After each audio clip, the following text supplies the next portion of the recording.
Yang ketiga, hati mengatakan, kuamati manusia itu mempunyai sesuatu yang bernilai di dalam hidupnya. Bernilai di hadapan pandangannya, ya. Ada yang bernilai itu berupa apa? Berupa yang namanya hartanya mungkin. Atau bernilai itu berupa apa? Handphonenya mungkin. Atau bernilai itu macam-macam kan? Ada yang kemudian jabatannya, ada yang kemudian yang namanya apa? Semacam-macam lah pokoknya. Bernilai. Dan kemudian aku amati firman Allah Subhanahu wa taala, ya, di dalam surat An-Nahl di ayat 96 itu. Ma 'indahum yanfad wa ma 'indallahi baqin. Yang ada di sisi engkau, di sisi kalian itu akan hilang, akan musnah. Sementara yang ada di sisi Allah itu akan abadi. Maka kata Hatim, pada saat aku mempunyai sesuatu yang bernilai dalam hidupku, segera aku serahkan ini di jalan Allah. Agar apa? Agar ia kekal. Masya Allah. Lihat ini. Semua punya ya yang bernilai di hadapan Allah. Kira-kira yang kita pandang bernilai apa? Uang bernilai enggak? Bernilai? Uang bernilai? Ada yang bisa bilang uang enggak bernilai? Enggak mungkin. Orang yang udah banyak uang aja dikasih uang mau. Apalagi yang uangnya dikit-dikit kan begitu ya, bernilai. Nah pada saat yang bernilai ini ingin kita serahkan di jalan Allah, kira-kira itu agak berat atau ringan? Usikum wa nafsi bitaqallah. Ya. Kalau kita keluar untuk diri kita itu ringan saja rasanya. Ngumpul sama teman-teman keluar 1 juta, 2 juta, 3 juta aman. Tapi pada saat 1 juta ini mau masukkan ke jalan Allah, kok rada berat rasanya ya. Udah niat 1 juta sampai depan 100 cukup kali ya. 100 udah gede nih, yang lain 20 soalnya. Tuh dia 20, dia 15, nih 2000 lecek lagi.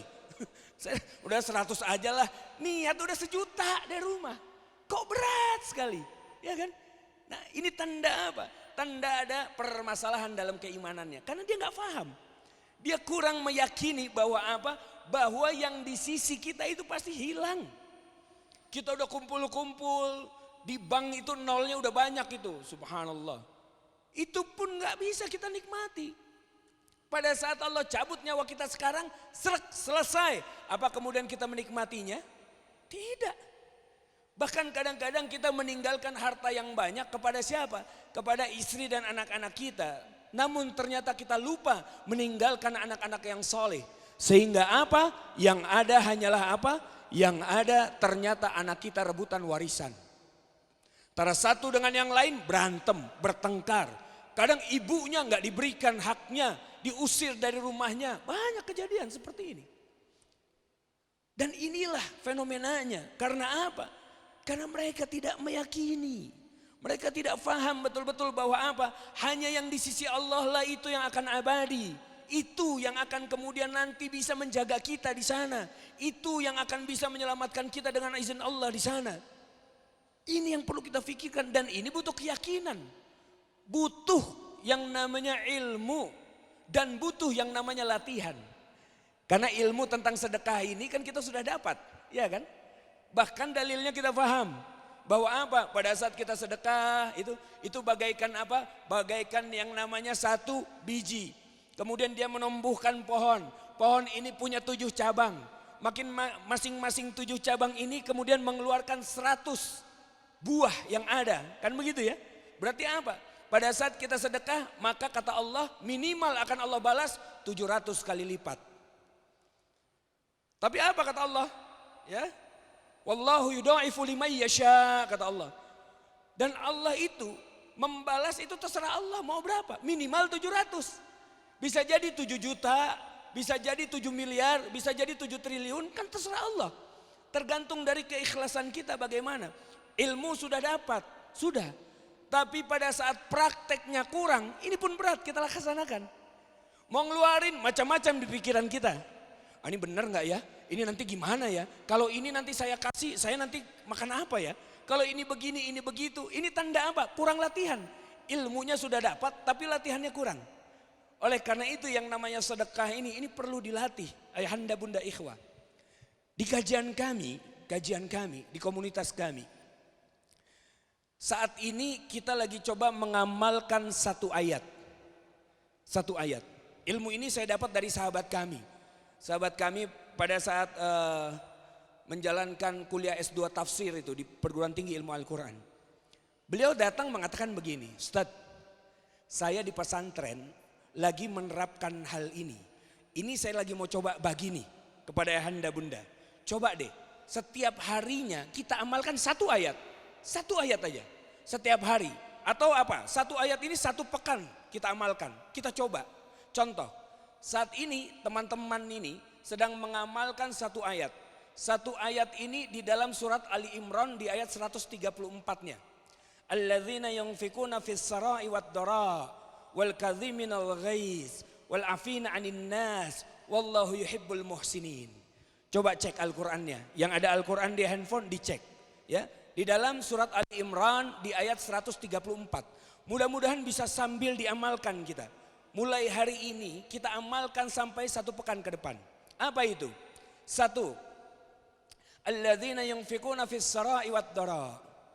Menginfakkan harta kita, mengeluarkan harta kita itu kan dalam keadaan lapang maupun keadaan sempit. Sedekah tiap hari, infak tiap hari. Berapa nilainya terserah, yang penting ada yang dia keluarkan tiap harinya. Tiap hari loh ini, ya, tiap hari. Satu.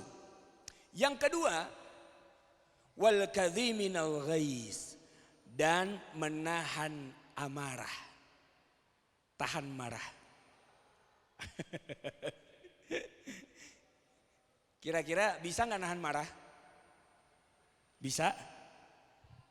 Bismillah ya. Cuman kayaknya ini berat nih Tat, Belum lagi, aduh suami lagi gemes-gemesnya ini hari ini. Belakangan lagi ngegemesin banget. Mana anak sekolah, aduh kan begitu ya. Dalam keadaan sekarang. Mudah-mudahan langsung ngangguk. Iya bener Tat. Bener ya, lagi gemesin banget gitu ya. Tapi ini cara kita untuk mengamalkan ayat. Satu loh, kita belum amalkan yang lain-lain ayatnya. Satu aja nih, challenge dari saya. Wal kaziminal ghaiz, nahan marah. Ya. Yang ketiga, wal afina 'anin nas, dan memaafkan kesalahan orang lain. Nah, ini kalau anaknya ikut, kata anaknya, nah ini dia nih. Waktunya ngetes kesabaran. Dia taruh sembarangan bajunya, seret ibunya. Baju siapa ini? Kata Ustadz ngamalin ayat. Bahaya ini. Ini yang ketiga. Keempat, wallahu yuhibbul muhsinin. Dan Allah mencintai orang-orang yang berbuat baik, berbuat kebaikan. Kebaikan bisa apa saja, sholat duha, sholat tahajud, sholat yang lain itu kebaikan, ya kan? Baca Quran itu kebaikan. Kebaikan di luar yang tiga di atas tadi. Kebaikan di luar yang tiga di atas tadi. Maka setiap hari bikin checklist. Hari ini saya udah infak belum? Udah, crek. Nahan marah udah belum? Sehari-hari ini Pak Ustadz. Crek. Yang ketiga apa? Memaafkan kesalahan orang lain, ingat. Udah belum ya? Oh si ini saya udah maafin ini. Si ini, oh ini udah kayaknya. Yang ini minggu depan aja deh, minggu depan kayak ini masih berat nih. Ya, kita sambil, kalau orang lain gimana Ustadz? Suami itu orang lain, istri orang lain juga, anak orang lain juga, kan begitu ya. Maka apa? Selain diri kita kan orang lain. Maafkan kesalahan suami, kesalahan anak-anak. Wah, subhanallah.